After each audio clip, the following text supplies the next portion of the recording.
Universal News TV, votre chaîne d'information la plus crédible. Il faut dire qu'en marge du sommet des chefs d'État du G5 Sahel, qui se tenait à N'Djamena au Tchad, les 15 et 16 février 2021, le président français, Emmanuel Macron, qui n'a pas pu effectuer le déplacement de N'Djamena, a tout de même animé dans la matinée du 15, en mode virtuel, une conférence de presse à partir de l'Élysée.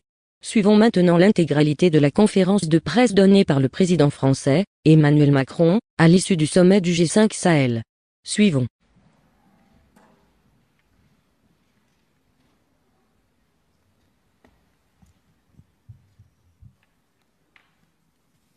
Bien, bonjour à toutes et tous.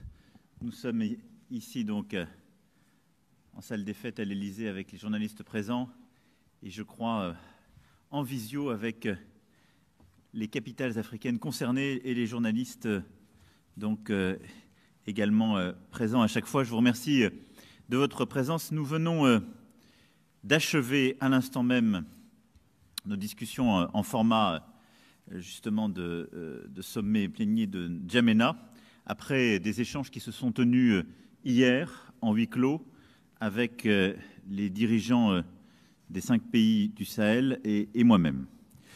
Je voulais faire le bilan avant de répondre à vos questions. D'abord, ce sommet intervient 1 an après Pau. Et le sommet que nous avions donc tenu en début d'année 2020, qui avait été un moment de clarification. À Pau, nous avions pu obtenir d'abord une clarification de la demande de nos partenaires sahéliens de maintenir notre présence militaire et de leur volonté de prendre leur part dans la lutte contre les groupes terroristes. Nous avons aussi à Pau obtenu une clarification, plutôt un rappel de l'ennemi que nous affrontions. Et je pense que c'était un des points importants de cette réunion. La France, en effet, n'est pas, comme parfois certains ont pu le dire ou essayer de manipuler cette information, impliquée dans des guerres ethniques ou communautaires. Non. Notre présence sur place a été sollicitée par les États. Elle est en soutien de la souveraineté de ces États et nous nous battons contre un ennemi commun qui nous a aussi déjà frappés sur notre territoire, dont l'agenda est international et qui a fait du Sahel son principal terrain de croissance, menaçant la stabilité de toute l'Afrique de l'Ouest. Cet ennemi, évidemment, c'est le terrorisme islamiste et nous avons très clairement identifié la cible de l'EIGS qui est notre principal ennemi sur lequel nous nous sommes concentrés durant cette période. En effet, l'agenda du RVIM, affilié à Al-Qaïda, et de l'EIGS, ce n'est pas simplement Kidal ou Bamako, mais c'est de frapper plus loin, demain Abidjan, Dakar, d'autres horizons, et de continuer à prospérer. Et je veux ici rappeler que les principales victimes de ce terrorisme, ce sont les populations civiles des États du Sahel. Et ensuite, les militaires sahéliens et nos militaires. À Pau, nous avons également très clairement clarifié nos priorités opérationnelles, qui sont la conséquence de cette définition de l'ennemi. Face à l'urgence du moment, notre effort militaire a été concentré dans une zone précise, que vous pouvez voir sur la carte d'ailleurs, qui fait figurer les emprises justement et la présence de Barkhane et Sabre. Notre effort militaire a été concentré dans une zone précise qui est la région des 3 frontières et contre, je le disais, un ennemi précis, EIGS. Cette priorisation nous a permis d'obtenir des résultats, je vais là-dessus y revenir, mais elle ne nous a pas empêchés pour autant de continuer à lutter, comme je le disais, contre différentes factions du RVIM, dont Ansar Eddine au nord, la Katiba Massina dans le centre du Mali et des ennemis subsidiaires, avec de véritables victoires militaires, la neutralisation de Drogdal, chef militaire du RVIM, en juin dernier, et également, là aussi on pourra y revenir, mais la neutralisation de Mahag Moussa en novembre dernier. Tous ces groupes ont subi une pression militaire et plusieurs de leurs cadres, parmi les plus hauts, ont été tués au cours de ces opérations parfois récentes. Cet effort militaire, défini à Pau, a donc permis des victoires, nous a permis d'obtenir des résultats et a sauvé une deuxième fois le Sahel. La situation de novembre-décembre 2019, je veux vous la rappeler, c'est un triangle Mali, Niger, Burkina qui était au bord de la rupture, des armées lourdement frappées, Pau est consécutif à une visite que j'effectue au Niger quelques jours avant Noël. On venait de perdre plus de 80 militaires après la frappe très lourde que nous avions nous-mêmes subie en novembre. Des armées qui étaient aussi largement démoralisées, des messages alarmistes de nos interlocuteurs sur les conséquences politiques de cette situation. Le sursaut décidé à Pau a permis un renversement du rapport de force militaire, mais aussi un ressaisissement moral des armées de la région et la relance de leur dynamique opérationnelle. La réussite de cette stratégie, telle que nous l'avons définie à Pau, est partenariale. Nous avons approfondi notre coordination avec les armées sahéliennes par un mécanisme de commandement conjoint à Niamey, la relance d'opérations conjointes d'envergure comme Bourrasque et Eclipse. Nos partenaires européens ont également pris leur part au travers de la montée en puissance de la force Takuba, j'y reviendrai également, et ils sont désormais engagés à nos côtés, aux côtés des Sahéliens, dans des opérations de combat et pas simplement dans des actions de formation. Et la réussite de Pau n'est pas seulement une réussite militaire, c'est aussi une réussite démocratique. 2 États sahéliens ont conduit, ou sont en train de conduire, un processus électoral de manière pacifique, ce que aussi peu envisagé il y a un an. Le Burkina Faso a parachevé ses élections, j'ai pu féliciter le président Kaboré de sa réélection, et le Niger est en train de l'achever avec un premier tour qui s'est tenu dans le calme et un deuxième tour qui est prévu pour avril, permettant à ce pays de vivre, je le dis aussi parce que c'est un moment extrêmement important, sa première transition démocratique pacifique depuis l'indépendance, dans le contexte que nous connaissons. Et c'est une victoire collective politique. Le coup d'État au Mali de l'été dernier a pénalisé la mise en œuvre de la feuille de route de Pau, mais la mise en place des autorités de transition ouvre très clairement une nouvelle fenêtre d'opportunité. Le coup d'État, en effet, d'août 2020 à Bamako a interrompu la mise en œuvre de cette feuille de route car il a été précédé d'une longue crise politique qui a entraîné une période d'immobilisme avant le coup d'État, puis de flottement bien légitime avec des discussions régionales, nationales, jusqu'à la mise en place des institutions de transition. Les autorités de transition maliennes sont désormais réalignées sur les 3 axes fondamentaux dans lesquels nous les attendons. Et j'ai pu l'apprécier lors de la visite à Paris du président Ndao. La feuille de route de la CEDEAO pour la tenue des élections dans un délai de 18 mois. La feuille de route de Pau en matière de lutte contre le terrorisme. Tous les engagements pris pour les FAMA ont été tenus par les autorités de transition. Je le dis ici avec beaucoup de clarté. Et la relance de la mise en œuvre des accords d'Alger, comme en atteste la tenue symbolique du comité de suivi à Kidal le 11 février, qui était l'engagement qu'avait pris le président de la transition à mon égard et qui a été scrupuleusement tenu et qui, je pense, est un réengagement des autorités politiques, en particulier dans la région de Kidal ô combien sensible, qui est extrêmement forte. En quelques mois, je dois bien dire que ces autorités de transition ont donné plus de gages que les autorités précédentes en 3 ans. Ce réalignement avec les nouvelles autorités de transition maliennes, pleinement constaté lors de la visite du président Ndao à Paris, combiné à une situation post-électorale au Burkina Faso, au Niger, ouvre une fenêtre d'opportunité pour effectuer des percées militaires, civiles et politiques. Et c'est dans ce contexte que je voulais ici repréciser que nous venons de tenir ce sommet de N'Djamena, qui est un moment d'amplification de la dynamique de Pau. D'abord, une amplification de la dynamique militaire.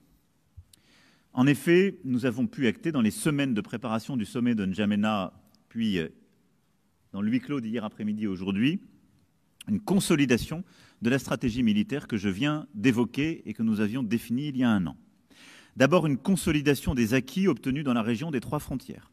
C'est le sens du déploiement du bataillon tchadien qui a quitté le Tchad la semaine dernière et qui sera positionné dans les prochains jours dans la région et qui permettra de consolider l'ascendant pris sur les groupes terroristes de cette zone. Nous avons vu les images, nous sommes en train de clarifier avec le président du Burkina Faso en particulier le positionnement du bataillon tchadien, mais il va permettre de venir compléter le dispositif Barkhane et l'implication des forces conjointes G5 Sahel dans cette zone, qui est celle que j'évoquais, sur laquelle nous concentrons nos efforts depuis l'année dernière, avec en particulier dans le nord-est burkinabé, que vous pouvez voir sur cette carte, une zone extrêmement sensible d'un endroit autour de Marcoy qui s'est structurée, sur laquelle le bataillon tchadien va venir justement appuyer. Ensuite, une convergence pour un effort ciblé sur la haute hiérarchie du RVIM. Concrètement, nous avons ces dernières semaines consolidé une convergence avec nos interlocuteurs du G5 Sahel pour considérer que Yaga Gali et Amadou Koufa sont des ennemis et en aucun cas des interlocuteurs. Ils sont des chefs terroristes qui ont la mort de milliers de civils sur leurs responsabilités et de nos militaires sahéliens, européens et internationaux. L'objectif n'est pas de produire dans le Nord Mali un effort symétrique à celui que nous avons produit dans la zone des 3 frontières. Les caractéristiques des 2 groupes et des 2 situations sont clairement distinctes et le demeurent, mais de poursuivre et achever la désorganisation d'une chaîne de commandement déjà très affaiblie par les disparitions de Drogdal et Bahag Moussa que j'évoquais tout à l'heure en juin et novembre dernier. Ensuite, nous avons aussi acté le renforcement de la pression militaire sur la Katiba Massina, avec une extension de la dynamique opérationnelle dans le fuseau ouest, qui est en cours de planification, au travers de discussions entre les états-majors maliens et mauritaniens dans le cadre de la force conjointe du G5 Sahel. Cette priorité, lutte contre les groupes terroristes, poursuite de notre action, est évidemment la priorité des priorités sur le plan militaire. Elle se complète d'une consolidation de la force conjointe G5 Sahel qui a fait d'immenses progrès depuis 1 an. Je ne les détaillerai pas ici, mais on pourra y revenir au-delà de ce que je vous ai déjà dit. Et notre volonté est maintenant de consolider cette force conjointe G5 Sahel par un financement pérenne. Nous avons eu là aussi de nombreuses discussions.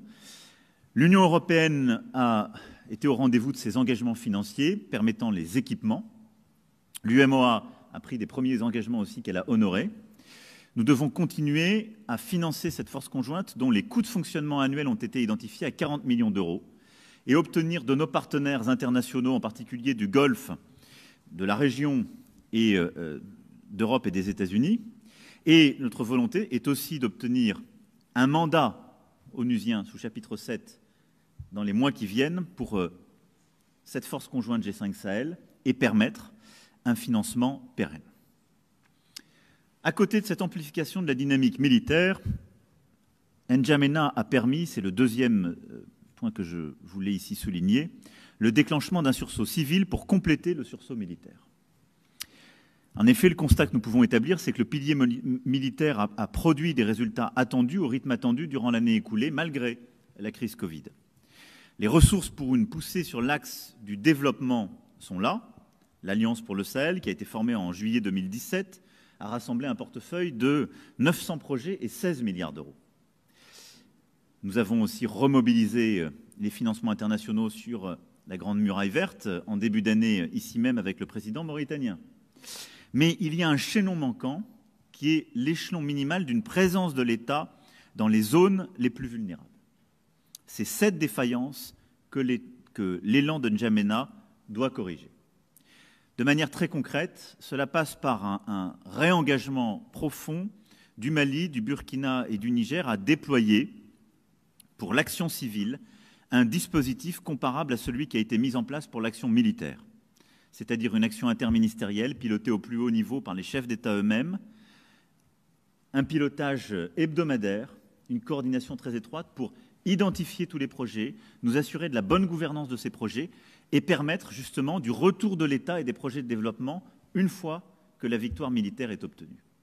C'est la mise en œuvre de l'esprit de Pau. Je vous le rappelle, nous avions défini 4 piliers. Premier pilier, la lutte contre le terrorisme, je viens de l'évoquer.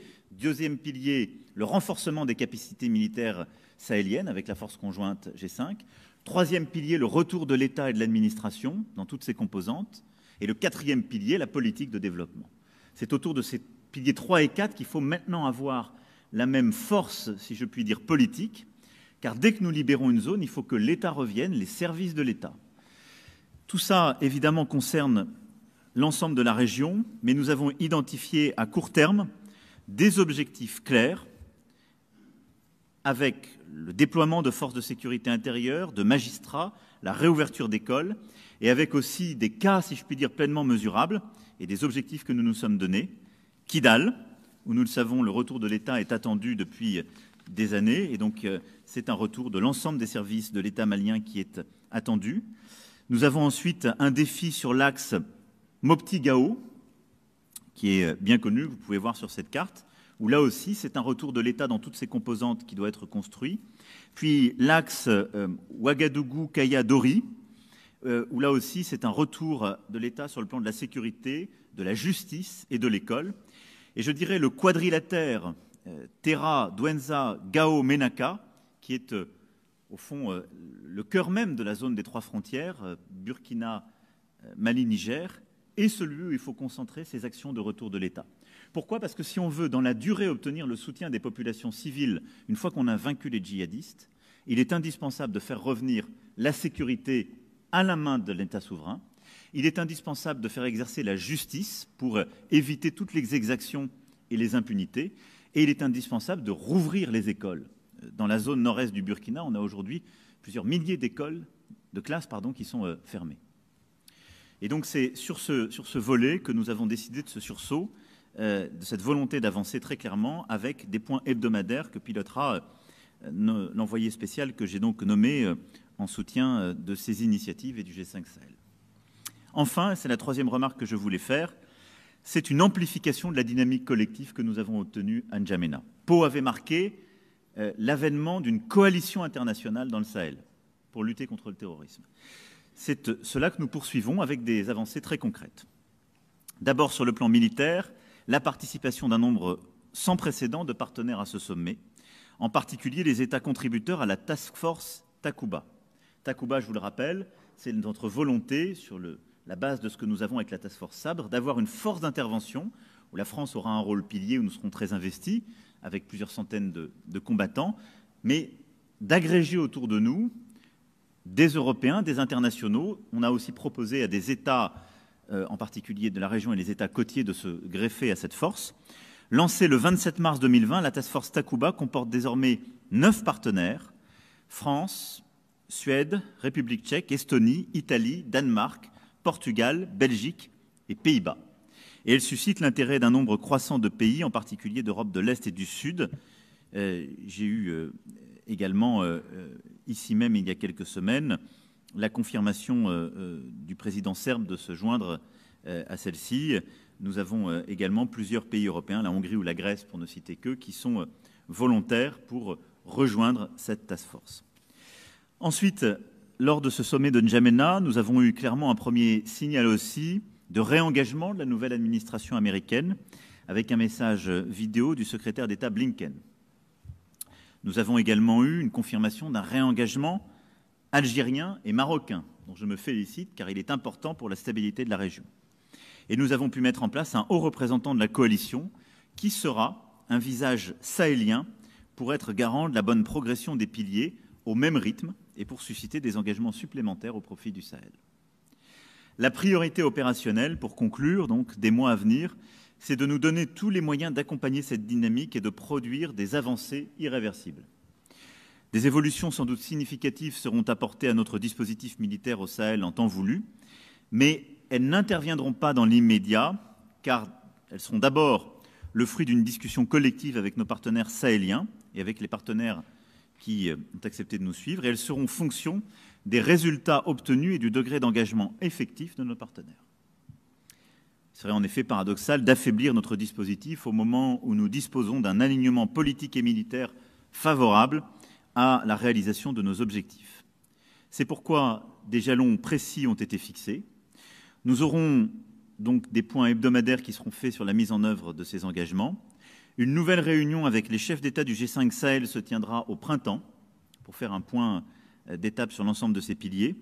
Et un sommet de la coalition se tiendra avant l'été pour faire un point sur les avancées concrètes et sur les financements. Je ne veux pas être plus long, mais je voulais détailler à la fois les réalisations suite à Pau et les avancées de ce sommet. Je vais maintenant répondre à vos questions.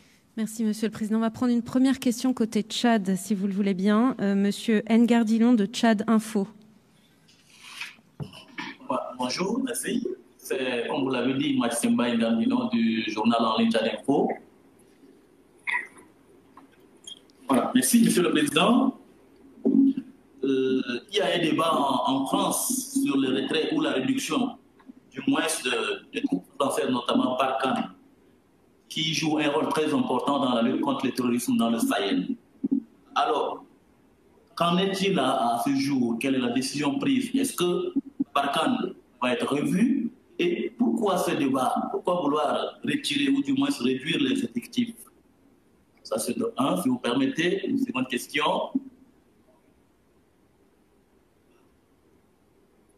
Comment appréciez-vous la décision du Tchad d'envoyer 1200 soldats dans la zone des 3 frontières? Puisque cette troupe a été attendue depuis pratiquement 1 an. Mais voilà, avec les contre-coups de l'attaque terroriste dans le lac, le Tchad a dû revoir ses plans. Comme lors de ce sommet, le président a promis envoyer ces 1200 soldats. Comment vous réagissez à cette décision? Merci. Merci beaucoup, monsieur. Écoutez, il est normal que le débat, je dirais, se noue sur ce sujet de la présence de Barkhane, puisque, je le rappelle, cela fait maintenant plus de 7 ans que nous sommes présents à travers Barkhane sur le sol sahélien, avec une implication très forte de la France. Nous avons aujourd'hui, la carte le montre sur les principales emprises, mais environ 5100 militaires qui sont sur zone, avec une élongation qui est très forte, et pour la France, une implication depuis Serval dans la durée qui est profonde. La question, je l'ai posée l'année dernière à Pau. D'abord, c'est une question quand nous avons nos enfants qui vont mourir à plusieurs milliers de kilomètres. Elle est légitime, elle est posée par les familles, par l'opinion publique. Ensuite, cette question, elle est aussi posée quand nos opinions publiques voient la manipulation de l'information et les débats qui sont organisés par certains dans vos opinions publiques en disant la France est là comme une puissance coloniale. J'ai envie de dire, à ce moment-là, on a la double peine. Nous sommes les seuls à vraiment nous engager aux côtés des Sahéliens à cette magnitude. Nous avons des pertes et des soldats qui tombent, des familles endeuillées, et on nous reproche d'être là aux côtés d'États souverains qui l'ont pourtant demandé. Face à cela, j'ai répondu par des arguments factuels. Premièrement, nous sommes là-bas parce que nous avons destin lié avec le Sahel. Si le Sahel tombe aux mains du terrorisme, progressivement l'Afrique tombera aux mains du terrorisme islamiste, et l'Europe vivra les conséquences de ce drame, aussi très clairement. Donc je pense que c'est notre devoir d'être à vos côtés. Ensuite, je pense que c'est notre devoir d'être en soutien d'États souverains qui le demandent. Maintenant, nous avons redéfini clairement les droits et devoirs de chacun et les réengagements depuis Pau, ils sont tenus. Et j'ai été frappé ces dernières semaines où j'ai vu l'ensemble des dirigeants de la région à Paris, successivement, de la volonté de se réengager et des décisions très concrètes qui ont été prises et qui parfois avaient traîné de plusieurs dirigeants. Le retour à Kidal de l'État malien, la clarté des définitions de nos ennemis, le bataillon tchadien, comme vous l'avez évoqué, le sérieux mauritanien et nigérien, le réengagement en termes de sécurité et de retour de l'État burkinabé. Et tout ça m'a conforté dans l'idée qu'il ne fallait poursuivre l'effort pour les mois à venir. Mais la fenêtre d'opportunité est là. Par contre, je pense qu'il faut, dans une perspective de court-moyen terme, faire évoluer l'opération Barkhane, en la faisant passer d'une logique d'opération extérieure à une logique beaucoup plus concentrée sur la lutte contre le terrorisme et la coopération avec les armées de la région. Ce qui veut dire, progressivement, en fonction des résultats que nous obtiendrons et du rythme négocié de manière partenariale, eh bien, garder une force extrêmement structurée autour de la présence française, mais sahélianisée et internationalisée de lutte contre les groupes terroristes, avec de l'intervention rapide et de la projection, et une coopération dans la durée aux côtés des armées sahéliennes ainsi renforcées.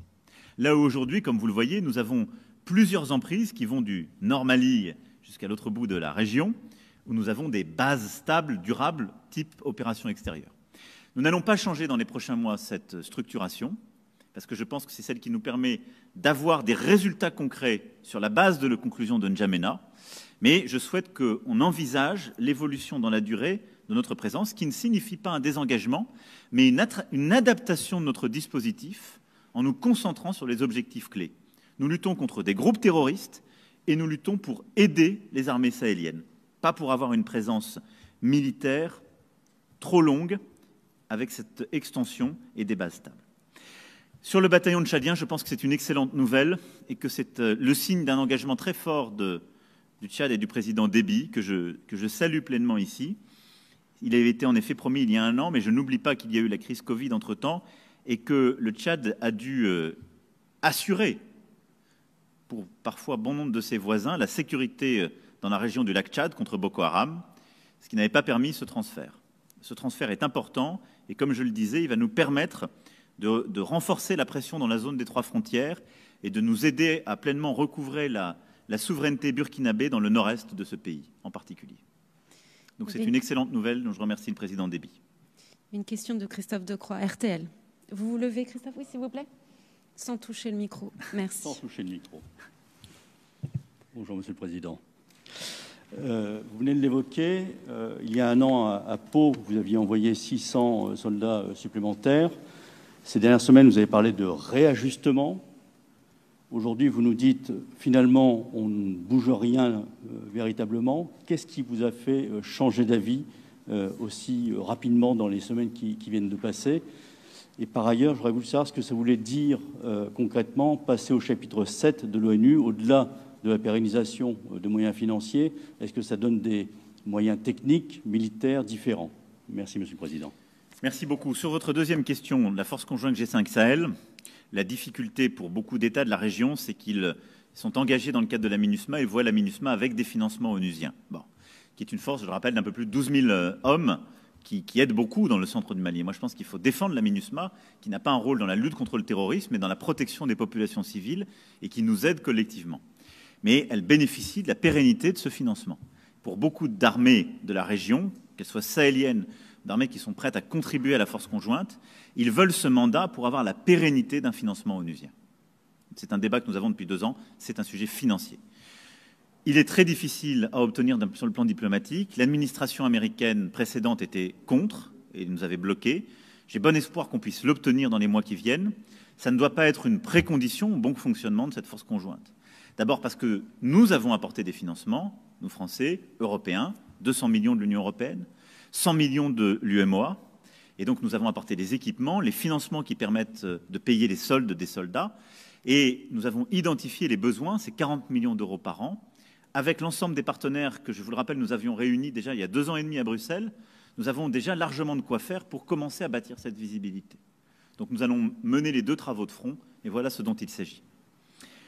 Pour ce qui est ensuite des décisions sur l'évolution de Barkhane, la décision prise à Pau, c'était une remobilisation à sursaut que je viens de rappeler. Et en effet, l'apport, dans un premier temps, de nos forces françaises en Côte d'Ivoire, de 600 hommes supplémentaires.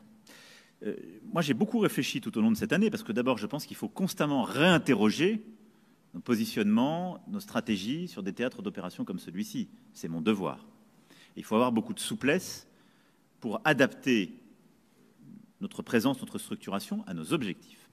Je considère que l'année 2020 a porté ses fruits, a permis les victoires qui étaient attendues et nous avons obtenu les résultats qui étaient les nôtres. Et donc, à l'aune de ces résultats, d'une part, du réengagement conséquent du Mali, du Burkina Faso, du Niger, à la fois sur les sujets militaires et sur les sujets du retour de l'État et d'une politique de développement, je considère que précipiter un retrait français, en tout cas une volonté de retirer massivement des hommes, ce qui est un des schémas que j'ai étudiés, serait une erreur. Et c'est le fruit des discussions que j'ai eues avec chacun des dirigeants. Parce qu'ils ont besoin aujourd'hui, c'est à la fois leur demande, et nous fragiliserions leurs efforts à faire cela. Mais c'est ce que j'ai essayé d'articuler dans mon propos introductif. Notre présence n'a de sens que s'ils mènent le travail politique de réconciliation. Je vous donne un exemple très clair. Le président malien mène un travail politique de réconciliation au centre Mali, avec des forces politiques du Nord. Il a mené le travail de clarification pour séparer qui était une force politique, qui était un groupement terroriste. Il a besoin de nous pour lutter contre les groupements terroristes. Je pense qu'il faut être au rendez-vous de, justement, cette clarification et de ce réengagement politique qui a besoin d'éléments de sécurité à côté. Donc, dans les mois qui viennent, nous ne changerons pas notre présence. Nous allons continuer des opérations conjointes, nous allons lancer d'autres opérations importantes, et nous allons surtout être renforcés par le bataillon tchadien, par la remobilisation malienne et par l'apport mauritanien, que je salue aussi, qui est en train d'être finalisé, comme je l'évoquais tout à l'heure, pour le fuseau ouest, et qui est extrêmement important, en particulier pour lutter contre la Katiba Massina. Tout ça nous fait justement espérer, et c'est dans cet objectif que nous restons ainsi, des résultats concrets en termes de sécurité dans les tout prochains mois. Et c'est un effort, pour moi, entre maintenant et l'été. Dans la durée, et au-delà de l'été, je souhaite qu'on travaille avec nos partenaires pour une évolution de notre présence. où nous allons consolider sur nos victoires militaires dans la région, contre le IGS et justement les dirigeants de RVIM que j'ai évoqués, mais où notre volonté de sortir d'une logique d'opération extérieure pour nous concentrer sur la stricte lutte contre le terrorisme, c'est-à-dire des forces plus légères de projection, avec un Takuba renforcé. Notre objectif, c'est d'arriver à 2000 hommes sur Takuba, avec, si je puis dire, un pilier français autour de 500 hommes dans la durée, et une coopération avec les armées de la région, avec plusieurs emprises, mais à chaque fois en appui, avec des militaires qui seraient là dans la durée, aux côtés des militaires sahéliens. Ce qui est une logique différente de celle des OPEX, où vous avez des bases établies avec plusieurs centaines, parfois milliers d'hommes, qui sont sur une base où nous avons, si je puis dire, l'exclusivité de la présence, des partenariats qui viennent nous consolider, mais c'est une logique très différente. Nous ne le ferons pas tout de suite, mais c'est ainsi que je nous projette dans la durée, parce que je pense que c'est cohérent. C'est cohérent avec la définition de qui est l'ennemi et l'objectif qui est le nôtre d'effet final recherché. Notre objectif n'est pas de lutter contre tous les groupes qui peuvent exister dans la région. Ce serait une guerre infinie. Notre objectif, c'est de lutter contre les groupes terroristes identifiés qui menacent la stabilité des États souverains de la région et la sécurité des populations. Et donc c'est là-dessus qu'on doit se focaliser. On va aller du côté du Burkina Faso avant de prendre des questions à Paris. Monsieur Mohamadi Tiegna du journal Sidi Abwa. Monsieur Tiegna, vous nous entendez? Je ne vous entends pas. Non, on ne vous entend pas. Vous avez dû laisser sur... Vous êtes sur mute, certainement. Votre micro sur muet. Alors, non. On va passer du côté de Vous Paris. Vous entendez là? On vous entend? Allez-y, monsieur. On ne vous entend toujours pas.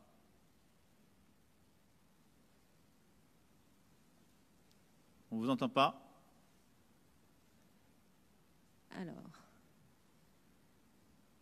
On vous laisse peut-être régler le problème technique. Oui, on va prendre une autre question. En attendant, on va peut-être en coupler deux de Christophe Chatelot et Harold Iman du côté de Paris. Et puis après, on retentera de se connecter avec Ouagadougou. Merci beaucoup. Oui, bonjour. Pour Le Monde, il y a un an, à Pau, on avait noté une petite inflexion dans le discours officiel qui évoquait les composantes insurrectionnelles dans l'organisation des violences et la motivation des combattants dans la région sahélienne. C'est une référence que l'on n'entend plus du tout. On revient aux groupes armés terroristes comme s'il n'y avait plus de différence à faire entre ces différents groupes. Est-ce qu'il s'agit d'un changement de paradigme ou juste de vocabulaire?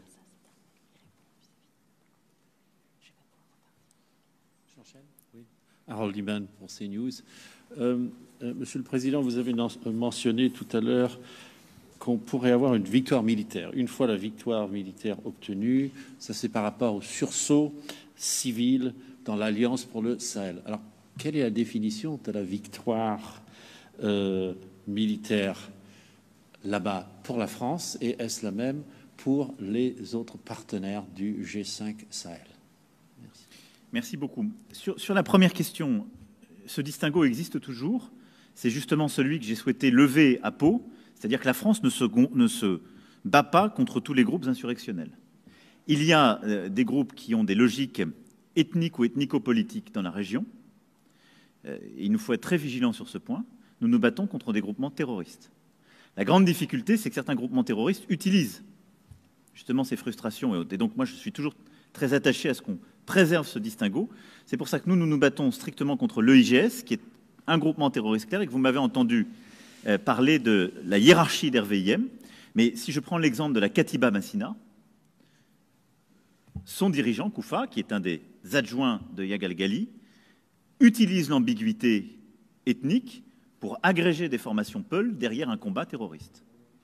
Et ça, c'est le travail, si je puis dire, politique qui accompagne la lutte contre le terrorisme. C'est aussi pour ça que je considère que le rôle de la France n'est pas de se battre contre tous les groupes insurrectionnels de la région et d'être très vigilant à ne jamais rentrer dans des guerres ethniques. Nous nous battons contre des formations identifiées, avec des chefs identifiés, des revendications claires, des discours qui sont des discours djihadistes. EIGS, RVIM.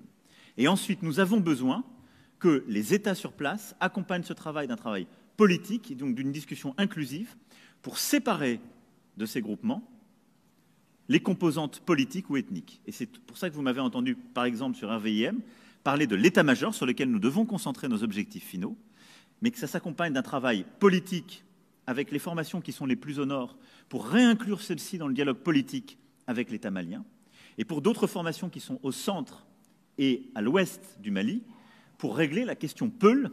C'est vrai aussi de certaines composantes qui sont au Burkina Faso, dont on voit bien que la logique ethnique vient en quelque sorte soutenir sur le terrain la logique djihadiste. Et donc il y a une très grande confusion qui existe sur le terrain. Ce distinguo doit être fait, mais il justifie qu'on ait une action militaire ciblée et qu'elle s'accompagne à chaque fois d'un travail politique, de discussion et si je puis dire inclusif pour séparer ensuite les groupes. Comment ils ont réussi cela? Ils ont réussi parce qu'il y a eu des erreurs qui ont été faites par le passé, pas tant par la France que par les systèmes politico-militaires de la région qui ont conduit à des sentiments de frustration, d'exclusion de certaines communautés et qui ont poussé celles-ci vers les groupements terroristes. C'est ça qu'il faut déconstruire aujourd'hui. C'est aussi pour cela que ça passe par ce travail politique et ce sursaut civil que j'ai évoqué, parce que vous ramenez dans la durée des populations à la paix et la stabilité, si vous ramenez de l'éducation, de l'État, du dialogue politique inclusif, des magistrats qui feront la justice pour éviter l'impunité qui ensuite justifie que vous reveniez vers des groupements terroristes, etc. etc. Et ça, c'est la responsabilité des États de la région. Donc ce distinguo existe toujours. Je n'ai parlé, moi, que des groupes armés terroristes pour justifier ce sur quoi je focalisais l'intervention de la France. C'est aussi pour ça que je ne veux pas qu'on ait d'élongation dans toute la région et qu'on ait des interventions qui soient non ciblées. Nous sommes très vigilants dans notre approche sur ce sujet. Sur la victoire militaire, c'est la restauration de l'État, des États souverains dans la zone des trois frontières. Ça, c'est pour moi le premier objectif militaire. C'est qu'on arrive dans ce quadrilatère Terra, Douenza, Gao, Menaka que j'évoquais, à reconquérir la stabilité, à rouvrir les écoles, à rétablir justement la stabilité de l'État. Et il y a deux axes pour moi dans ce quadrilatère qui est large, mais qui sont clés. C'est l'axe Mopti-Gao et l'axe Ouagadougou-Dori que j'évoquais tout à l'heure, qui sont deux axes sur lesquels on doit restaurer l'État dans toutes ses composantes et la stabilité dans toutes ses composantes. Ça, c'est pour moi le premier objectif. Et ensuite, c'est la désorganisation de la hiérarchie militaire d'RVIM. C'est le deuxième objectif qui serait une victoire militaire française. Et elle ne serait pas que française, elle serait justement sahélienne, car ces objectifs, nous les avons définis dans la préparation du sommet de N'Djamena. Et c'était pour moi un préalable, pour faire le lien avec les questions précédentes, à notre maintien sous cette formation, c'était que nous partagions très clairement les mêmes finalités sur chacun des piliers. Et à partir du moment où, dans les conclusions du sommet, vous avez ces objectifs qui sont mentionnés, la lutte contre l'IGS, le rétablissement de ces axes dans leur souveraineté et la lutte contre les états-majors d'RVIM, en particulier Agali et Koufa, ce sont des axes et des objectifs qui sont partagés par l'ensemble des membres de la région. Monsieur le Président, nous sommes arrivés à la fin. Je vais peut-être prendre. Vous voulez prendre le... Oui, je vais les prendre. Très bien. Les deux questions. Alors, monsieur.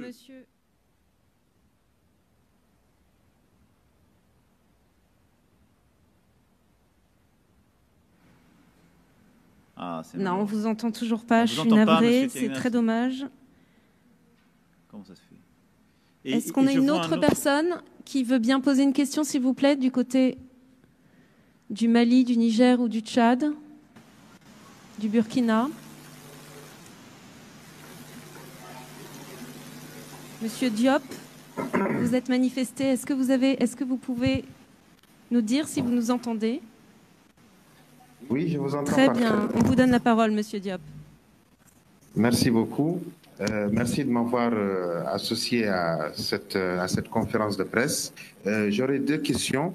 La première, c'est, je vois que l'accent est toujours mis sur le volet militaire. On a vu les annonces faites par le Tchad et aussi le désengagement visiblement d'une partie de la force Barkhane qui n'est pas en fait, qui n'est pas en fait qui ne va pas intervenir dans l'immédiat. Est-ce que avec cette focalisation sur le tout sécuritaire, vous ne minimisez pas un peu les autres aspects comme les questions humanitaires et également celles liées au développement? La deuxième question, c'est par rapport à la décision prise récemment par les autorités burkinabées de négocier avec les chefs djihadistes. Est-ce que cela est en accord avec... Est-ce que vous avez discuté en fait sur cette décision prise par le Burkina et comment tout cela va se mettre en place? Je vous remercie. Est-ce que M. Tiegna a un micro? Monsieur Tiegna, vous y arrivez? Ça y est? Ah, il semblerait qu'on vous entende. Est-ce que vous pouvez poser votre question? Sinon, la poser par écrit, peut-être. Allez-y. Monsieur Tiegna. Alors, sinon, Aubin Guébré, de TVBF1 Burkina. Merci. J'espère que vous m'entendez. Oui. Oui. Le président, justement, dans cette dynamique d'ajustement de l'effort français, la question de la sahélisation, justement, ce passage de témoins aux armées nationales. Moi, je veux savoir, la question qui se pose, à mon sens, à ce niveau, c'est bien la question de la formation. On parle de sous-entraînement, de sous-équipement des forces armées nationales. Est-ce que ce volet-là, véritablement, ça veut dire qu'on l'intensifie dans les semaines, les mois à venir, dans ce sens? Parce que ça reste une question essentielle, justement.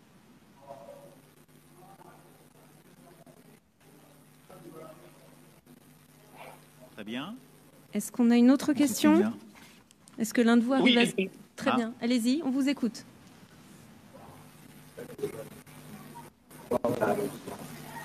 Question de la dette également, qui pourrait un temps soit peu soulager nos États dans le cadre de cette lutte, parce qu'il est question justement de gros financement dans le cadre de l'armement, mais aussi du développement, des questions de développement. Et les États pensent que cette question de la dette, celle est réglée, peut d'une façon ou d'une autre contribuer dans ce sens à partir du moment où justement le financement se fait assez rare.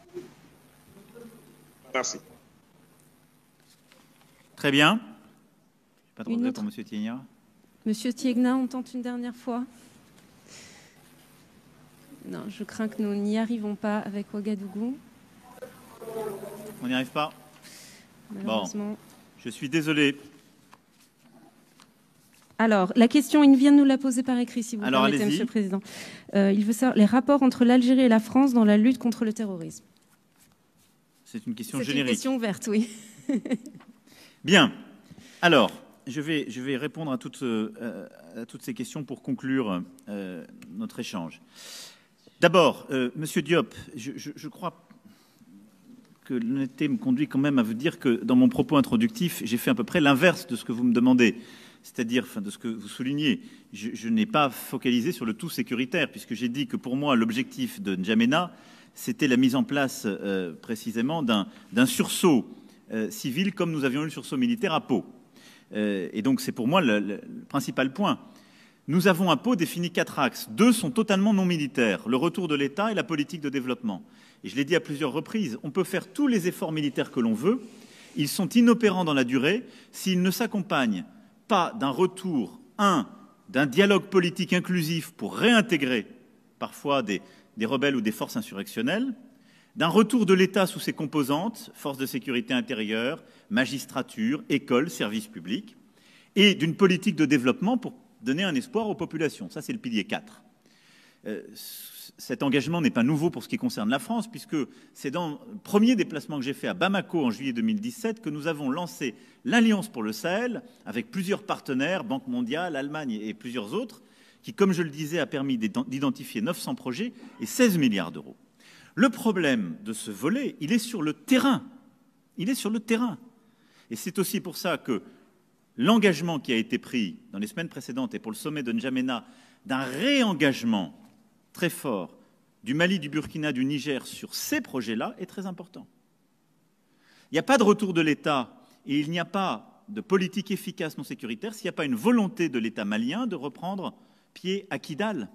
Il n'y a pas de retour efficace des politiques de développement s'il n'y a pas la volonté claire de l'État burkinabé et de ses services dans le nord-est, dans cette zone de Marcoy que j'évoquais, de faire rouvrir les écoles, de faire revenir l'État.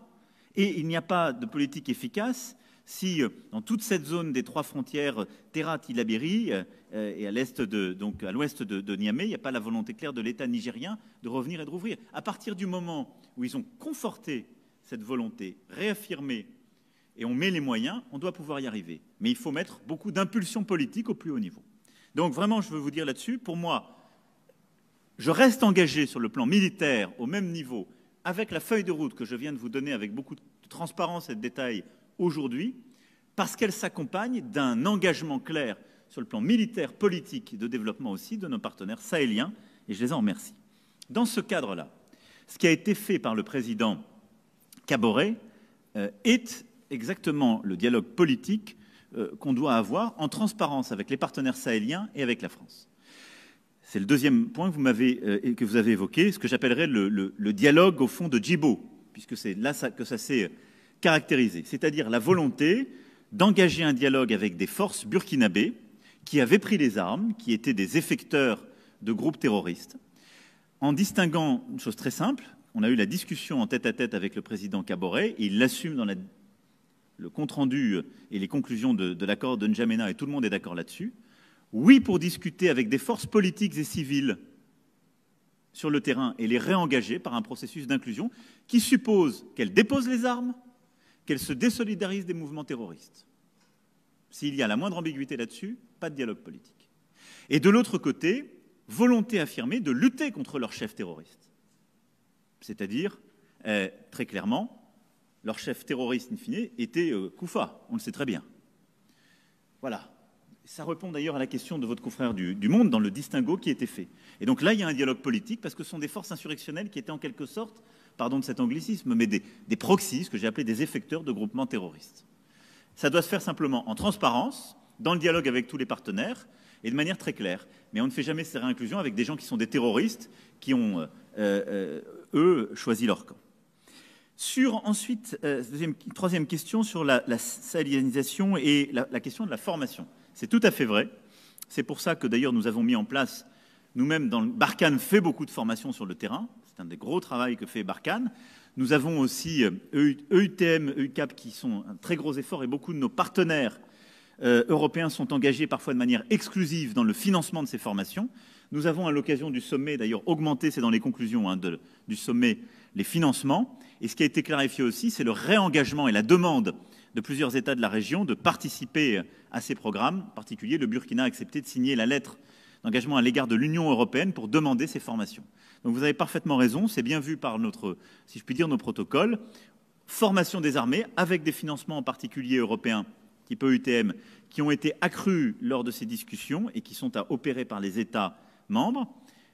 Équipement de ces armées, c'est ce que nous avons fait là aussi avec un financement européen de 200 millions d'euros l'année dernière, et entraînement en particulier avec les forces Barkhane, déploiement sous un commandement conjoint, c'est ce que nous avons acté à Pau et qui a très bien fonctionné cette année, et fonctionnement avec aussi une force de renseignement conjoint. Quatrième question qui m'a été posée, c'est sur la dette. Vous le savez, la France a pris l'initiative il y a maintenant près d'un an, dès le début de la crise du Covid, en lien d'ailleurs avec le bureau de l'Union africaine, puisque tout ça a été le fruit d'un travail que j'avais lancé avec le bureau de l'Union africaine l'année dernière, qui s'est traduit ensuite par deux choses. D'abord l'initiative ACTA, qui est l'accélérateur justement du déploiement des instruments de lutte contre le Covid, en particulier pour le continent africain. Et dans ACTA, il y a un pilier, il y a les piliers sanitaires et évidemment les piliers aussi financiers et économiques. Et donc, dès le début de la crise, nous avons souhaité qu'on puisse justement aller vers un processus de restructuration, voire d'annulation des dettes des pays africains. Et on a traduit ensuite concrètement cette initiative par une première étape historique qui a été, au niveau des ministres des Finances du G20 puis des dirigeants du G20, un moratoire sur le paiement de tous les intérêts sur l'année 2020 de la dette des pays concernés. Ça ne s'était jamais fait, et ce moratoire a inclus en particulier nos partenaires chinois, ce qui n'était pas fait jusqu'alors. Je vais porter le fer pour qu'on poursuive ce travail de plusieurs manières. D'abord, continuer le travail de restructuration des dettes africaines. Ce travail, s'il doit être efficace, est un travail qui nécessite d'avoir tous les créanciers autour de la table. Je vais le dire en des termes politiquement très peu corrects. Rien ne sert de restructurer les dettes africaines à l'égard de l'Europe et des États-Unis si c'est pour contractuer plus de dettes à l'égard de la Chine. Ce qu'on a quand même très souvent vu faire ces dernières années. C'est une catastrophe sur le plan financier, une catastrophe sur le plan de la souveraineté. Et donc, le moindre bouger doit être un bouger qui inclut toutes les formes de dettes, publiques et privées, parce que beaucoup jouent sur ce distinguo. Quand c'est de la dette privée à l'égard d'entreprises qui sont détenues par des puissances publiques, c'est assez peu de la dette privée. Et donc, nos partenaires chinois, jusqu'à présent, ont continué d'avancer avec nous là-dessus. Je souhaite qu'on puisse, dans le cadre du G20, mais également par la poursuite, si je puis dire, d'une négociation ad hoc, continuer à restructurer les dettes africaines. On discute beaucoup avec la Banque mondiale, le FMI et certains de nos partenaires pour voir quelles sont les conditionnalités qu'ils veulent mettre. Mais je pense en particulier pour toutes les dépenses de santé, pour aider à ces projets, on doit aller beaucoup plus vite, beaucoup plus fort.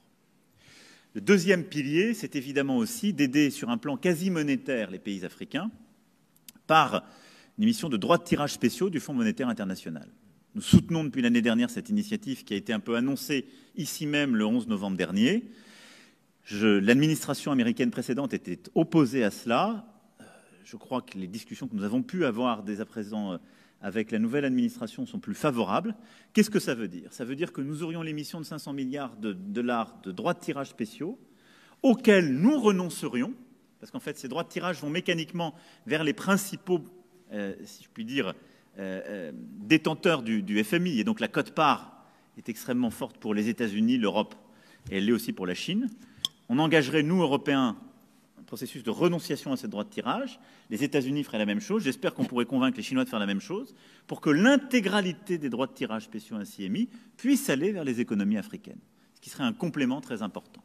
Troisième pilier de cette réponse, restructuration des dettes, droits de tirage spéciaux FMI, c'est le rendez-vous de mai à Paris et cette conférence que nous avons souhaitée sur le financement des économies africaines qui est indispensable dans la période. On ne peut pas permettre à l'Afrique de résister à la crise Covid et de relancer ses économies avec la pression démographique qu'elle vit si nous ne lui donnons pas des moyens exceptionnels sur le plan financier, financement public et privé. Et donc que la France sera aux côtés de tous ses partenaires africains pour aller de l'avant sur cet agenda avec beaucoup de force. Il se complète évidemment de l'agenda sanitaire. J'ai eu l'occasion la semaine dernière de discuter avec le directeur général de l'Organisation mondiale de la santé. J'ai réuni à nouveau tous les partenaires historiques et fondateurs d'ACTA et demain je parlerai avec le bureau de l'Union africaine pour qu'on opérationnalise notre stratégie vaccination, soutien au système de santé primaire dans le cadre d'ACTA aussi, parce qu'on est aujourd'hui trop lent et trop peu opérationnel. Dernière question à laquelle je réponds, c'est la coopération avec l'Algérie et la France. Écoutez, j'ai eu plusieurs discussions avec le président Tebboune sur ce sujet. Il est extrêmement conscient du sujet sécuritaire et conscient aussi de l'importance du sujet sahélien pour son pays. Et donc moi, je souhaite que nous puissions continuer d'avancer avec l'Algérie sur ce volet-là. La présence algérienne et marocaine au sommet de N'Djamena a été, je pense, une étape importante dans ce réengagement. J'ai avec le président Tebboune un dialogue de confiance. Nous avons entre nos équipes des dialogues de confiance sur ce sujet. Et je pense qu'il faut ouvrir une nouvelle page de coopération sur le terrain, en particulier entre le Mali et l'Algérie, puisque c'est cette zone frontière qui est toute particulièrement concernée. C'est mon souhait le plus cher. Et la France fera tout ce qui est en son pouvoir pour être utile à ce dialogue et permettre des résultats opérationnels. L'insécurité au Sahel, c'est très clairement aussi la source d'une insécurité en Algérie. Et donc je crois que c'est l'intérêt bien compris des Algériens. Merci à tous. Merci beaucoup. Merci à vous d'être venus et merci à tous ceux qui se sont connectés depuis le Mali, le Niger, le Tchad, le Burkina. Je suis désolé pour M. Tignac qu'on n'ait pas pu entendre sa voix, mais au moins a-t-on pu répondre à sa question. Merci beaucoup. Merci, Monsieur le Président. Merci à toutes et tous. Merci.